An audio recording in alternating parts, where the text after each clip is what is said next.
Cycle ഷോപ്പുകൾ ധാരാളമുണ്ടായിരുന്നു ഒരു കാലത്ത്. വാഹനങ്ങൾ പെരുകിയപ്പോൾ സൈക്കിൾ റിപ്പയറിംഗ് ഷോപ്പുകളുടെ ഒരു പ്രൗഢിയും കുറഞ്ഞു. ഇപ്പോഴും ചില സൈക്കിൾ റിപ്പയറിംഗ് ഷോപ്പുകൾ നിലനിൽക്കുന്നത് ആ തൊഴിലിനോടുള്ള ആത്മബന്ധം കൊണ്ട് മാത്രമാണ്. ഒരു മനുസ്പ്രതിനിധി CR സുനിത്താൻ തയ്യാറാക്കിയ ഒരു റിപ്പോർട്ട് കാണാം.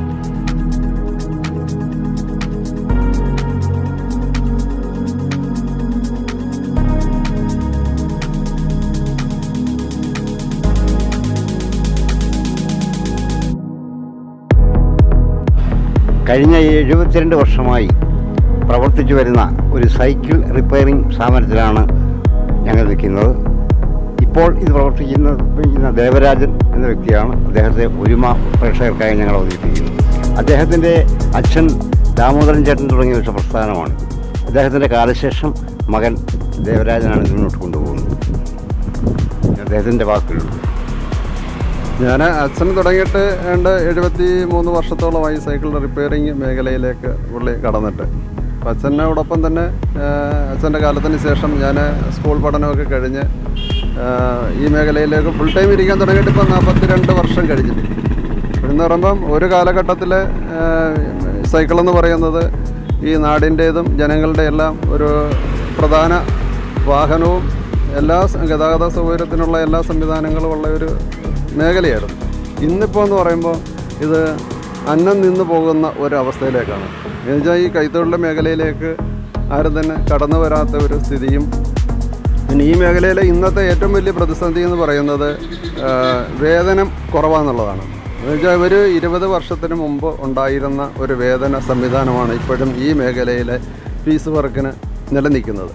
അത് കാരണം ഈ മേഖലയിൽ പണിയെടുത്തുകൊണ്ടിരുന്ന ബഹുഭൂരിപക്ഷം വരുന്ന ആൾക്കാരും ഈ മേഖലയിലെ വർക്ക് ഉപേക്ഷിച്ചിട്ട് മറ്റ് കൈത്തൊഴിൽ മേഖലയിലേക്ക് പോകുന്ന ഒരു സ്ഥിതിയാണ് ഇപ്പോൾ ഉണ്ടാകുന്നത്. ഇപ്പോൾ എന്നെപ്പോലുള്ളവരുടെയൊക്കെ ഈ കാലഘട്ടം കഴിഞ്ഞാൽ പിന്നെ ഈ മേഖലയിലേക്ക് പുതിയ ആരും തന്നെ കടന്നു വരാത്തതും ഈ പ്രസ്ഥാനം തന്നെ ഇത് ഇല്ലാതാകുന്ന ഒരു സ്ഥിതിയാണ് ഈ കാലഘട്ടത്തിൽ ഇപ്പോൾ നിലനിൽക്കുന്നത്. എന്ന് പറയുമ്പോൾ അതിൻ്റെ ഒരു വ്യത്യാസം എന്ന് പറയുന്നത്, ഇപ്പം നമ്മൾ ഒരു ദിവസം പണിഞ്ഞാൽ നമുക്ക് കിട്ടുന്ന വേതനത്തിൻ്റെ അളവെന്ന് പറയുന്നത് വളരെ തുച്ഛമാണ്. കാര്യം എന്ന് പറയുമ്പം ഇപ്പോൾ കൈത്തൊഴിൽ മറ്റ് മേഖലകളിലേക്ക് പണിയെടുക്കുന്നവർക്കെന്ന് പറയുന്നത് ഒരു ദിവസം 8 മണിക്കൂർ എന്ന് പറയുന്ന സമയക്രമത്തിനുള്ളിൽ തന്നെ അവർക്ക് 1000-ഓളം അടുത്ത് രൂപ കിട്ടുന്ന ഒരു സ്ഥിതിയാണ്. പക്ഷേ അതേസമയം ഞങ്ങളുടെ ഈ മേഖലയിൽ ഈ റിപ്പയറിംഗ് മേഖലയിലുള്ളവർക്കെന്ന് പറയുന്നത് പീസ് വർക്കായത് കാരണം ഒരു പഞ്ചറൊട്ടിക്കുന്നതിനോ ഒരു ടയർ മാറുന്നതിനോ അല്ലെങ്കിൽ ഓരോ ഭാഗങ്ങൾ ചെയ്യുമ്പോഴെല്ലാം അതിന് സമയം എത്ര എടുക്കുന്നു എന്നതിലുപരി അതിനെല്ലാം ഓരോ റേറ്റാണ് വെച്ചിരിക്കുന്നത്. അപ്പോൾ അത് കാരണമെന്ന് പറയുമ്പോൾ ഒരു ദിവസം ചെയ്യാൻ പറ്റുന്ന പണിയുടെ പരിധിയുണ്ട്. ആ പരിധിക്കുള്ളിൽ എന്ന് പറയുമ്പോൾ കിട്ടുന്ന വേതനത്തിൻ്റെ അളവും വളരെ കുറവാണ്. അപ്പോൾ പിന്നെ ഇന്നത്തെ ജീവിത ചെലവിൻ്റെ ക്രമാതീതമായ വർധനവ് അതനുസരിച്ച് ഒരു 20 വർഷത്തിന് മുമ്പുണ്ടായിരുന്ന വരുമാനം മാത്രമേ ഇപ്പോഴും ഈ മേഖലയിൽ നിൽക്കുന്നവർക്കുള്ളൂ. പക്ഷേ ഇന്നത്തെ ജീവിത ചെലവെന്ന് പറയുമ്പോൾ 10 ഇരട്ടിയിലധികം വർദ്ധിച്ചിരിക്കുന്നു. പക്ഷെ അത് മറ്റ് മേഖലകളിലുള്ളവർക്കിത് കിട്ടുമ്പോൾ ഞങ്ങൾക്കിത് കിട്ടാത്തൊരു സ്ഥിതിയുണ്ട്. അതാണ് ഈ മേഖലയിലേക്ക് പുതിയതായിട്ട് ആരും കടന്നു വരാത്തത്. കാര്യം എന്ന് പറയുമ്പം ഇനിയും വന്നു കഴിഞ്ഞാൽ ചിലപ്പം ഒരു 10 വർഷത്തിനുള്ളിൽ തന്നെ ഈ മേഖലയിൽ വർക്ക് ചെയ്യുന്നവരാരും തന്നെ ഇല്ലാത്തൊരവസ്ഥയിലേക്ക് കടന്നു വരികയും. അപ്പോൾ അതിൻ്റെ ഏറ്റവും വലിയൊരു പ്രത്യേകത എന്ന് പറയുന്നത് പുതിയ സൈക്കിള് വിറ്റഴിക്കപ്പെടുന്നുണ്ട്. എന്ന് പറഞ്ഞാൽ ആ വിറ്റഴിക്കുന്നതനുസരിച്ച് നമ്മൾ ആൾക്കാർ ഉപയോഗിക്കുന്നില്ല, റോഡിൽ കാണുന്നില്ല. ഉപയോഗമില്ലാത്തത് കാരണം സർവീസ് ഇല്ല.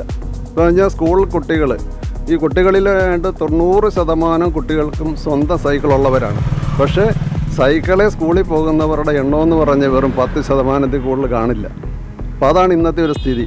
അപ്പോൾ ഇത് കാരണമെന്ന് പറയുമ്പോൾ മെയിൻ്റനൻസ് ഇല്ല, സർവീസ് ഇല്ല.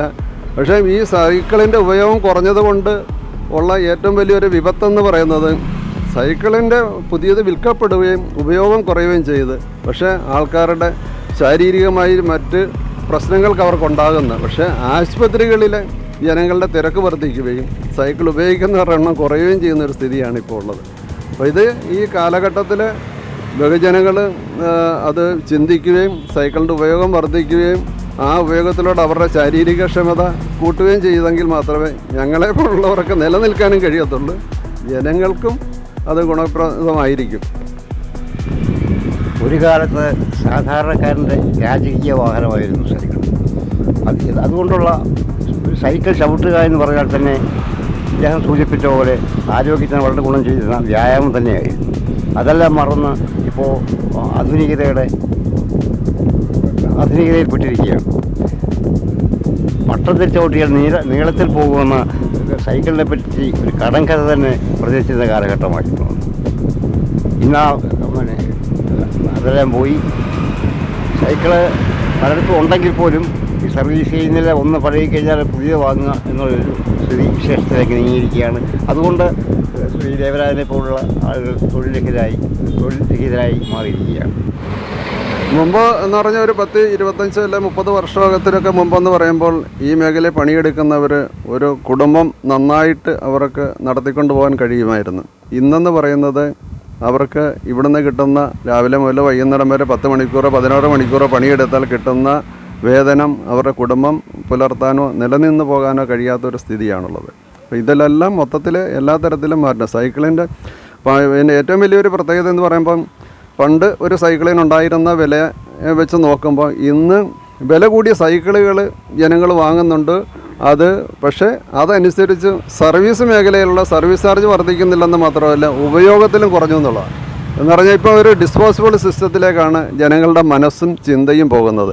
ഈ വർഷം വാങ്ങുന്ന സൈക്കിൾ അടുത്ത വർഷം ആ കുട്ടി ഉപയോഗിക്കില്ല, അല്ലെങ്കിൽ ആ വ്യക്തി ഉപയോഗിക്കില്ല, പുതിയത് വാങ്ങുന്നു. പക്ഷേ ഈ പഴയത് റിപ്പയർ ചെയ്തെങ്കിൽ മാത്രമേ ഞങ്ങളെപ്പോലുള്ളവർക്ക് നിലനിൽക്കാൻ കഴിയത്തുള്ളൂ. പക്ഷേ ഇതിനെപ്പറ്റി നമുക്ക് എന്ത് ചെയ്യാൻ കഴിയും? കാര്യം എന്ന് പറയുമ്പം ഏറ്റവും ചിലവ് കുറഞ്ഞതും ഏറ്റവും ഫലപ്രദമായ കാര്യം എന്ന് പറയുമ്പം നമുക്കറിയാം, നമ്മുടെ തൊട്ടടുത്ത മാർക്കറ്റായ കൊറത്തിയാട്ട് ചന്തയിലെന്ന് പറയുമ്പം സൈക്കിളിൽ തന്നെ ലോഡ് കയറ്റി ഇറക്കുന്ന വലിയൊരു വിഭാഗം തന്നെ ഉണ്ടായിരുന്നു. എന്ന് പറയുമ്പോൾ ഇന്ന് ഒരു പെട്ടുവണ്ടി എങ്ങനെ ഉപയോഗപ്പെടുത്തുമായിരുന്നു അതേ രൂപത്തിലാണ് അവിടെ 4 ചാക്കും 5 ചാക്കും 6 ചാക്കും സിമെൻറ്റ് വരെ ഒരു സൈക്കിളിൽ കൊണ്ടു നടന്ന് വീടുകളിലെത്തിക്കുന്ന വലിയൊരു വിഭാഗം തന്നെ ഉണ്ടായിരുന്നു. ഇന്നിപ്പോൾ അതെല്ലാം അന്നം നിന്ന് പോയി. അതുപോലെ തന്നെ പറഞ്ഞാൽ വേറൊരു പ്രത്യേകത എന്ന് പറയുമ്പം ഞങ്ങളുടെ അച്ഛൻ്റെ കാലത്തിലൊക്കെ എന്ന് പറയുന്നത് ഇവിടെ സൈക്കിൾ വാടകയ്ക്ക് കൊടുക്കും. 10-40ഓളം സൈക്കിളുകൾ ഡെയിലി വാടകയ്ക്ക് കൊടുക്കുന്ന ഒരു കാലഘട്ടം ഉണ്ടായിരുന്നു. അതിന് തന്നെ എന്ന് പറയുമ്പോൾ ആൾക്കാർ ക്യൂ നിന്നാണ് ബുക്ക് ചെയ്ത് എടുക്കുന്ന ഒരു സ്ഥിതി ഉണ്ടായിരുന്നു. ഇന്നിപ്പോൾ എന്ന് പറയുമ്പം ആ ഒരു സംവിധാനമേ ഇല്ല, വാടകയും ഇല്ല, ആ സിസ്റ്റവും ഇല്ല, ഉപയോഗിക്കുന്നവരും ഇല്ല. തനിക്ക് ആരോഗ്യമുള്ള കാലത്തോളം ഈ തൊഴിൽ തന്നെ തുടരാനാണ് ദേവരാജൻ ഉദ്ദേശിക്കുന്നത്. ഇതിനുശേഷം ഈ രംഗത്തേക്കാരും വരുന്നില്ല എന്നൊരാശങ്കയാണ് അദ്ദേഹത്തിന് ഇപ്പോൾ ഉള്ളത്.